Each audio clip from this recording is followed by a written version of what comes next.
Headlines brought to you by Chitale बंधू.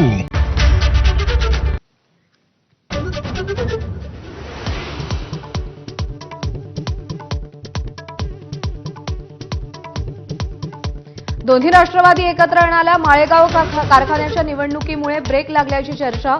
अजित पवारांनी शरद पवार पॅनलला 6 ऐवजी 4 जागा दिल्यानं चर्चा फिसकटली. राष्ट्रवादीच्या वरिष्ठ नेत्याची एबीपी माझाला माहिती.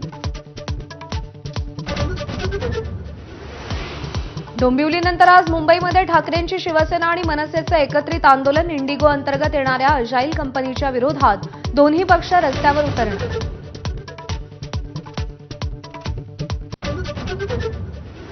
मुंबई पालिका निवडणुकीच्या पार्श्वभूमीवर बैठकांचा जोर. ठाकरे सेनेच्या मुंबईतील माजी नगरसेवकांची आज मातोश्रीवर तर मनसेची मुंबई पक्ष कार्यालयामध्ये बैठक.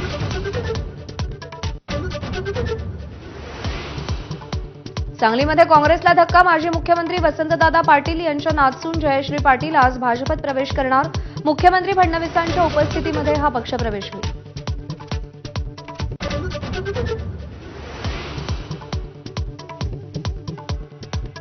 पनवेलमध्ये म्हात्रे इन्फ्रास्ट्रक्चर प्रायव्हेट लिमिटेडचे संचालक जयम म्हात्रेंच्या कार्यालयावर ईडीची छापेमारी.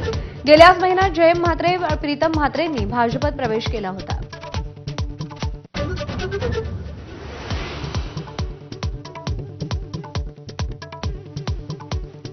कॅनडामधील G7 शिखर परिषदेत पंतप्रधान नरेंद्र मोदी आणि अनेक जागतिक नेत्यांची भेट. विविध जागतिक मुद्द्यांवर द्विपक्षीय सहकार्य आणि रणनीती वाढवण्यावर चर्चा.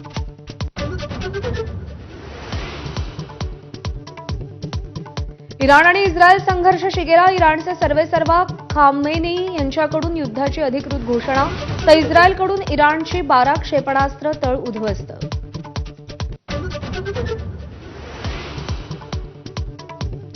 विमान दुर्घटनेच्या 7 दिवसानंतर एअर इंडियाची अहमदाबाद लंडन विमानसेवा आजपासून पुन्हा सुरू होणार. 6 दिवसात 66 ड्रीमलायनर विमानं उड्डाण रद्द तर दुर्घटनेतील आतापर्यंत 177 मृतदेहांची ओळख पटली.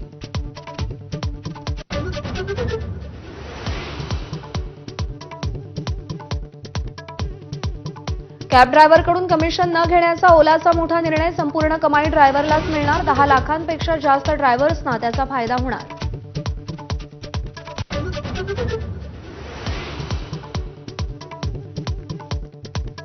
आषाढी एकादशीसाठी संत तुकाराम महाराजांच्या पालखीचं आज देहूतून प्रस्थान. मुख्यमंत्री फडणवीस उपस्थित राहणार तर पैठणमधून संत एकनाथांची पालखी पंढरीसाठी प्रस्थान करणार. Headlines brought to you by Chitale Bandhu. ब्रेकनंतर बुलेटिनमध्ये आपल्या सगळ्यांचं पुन्हा एकदा स्वागत. राष्ट्रवादी काँग्रेस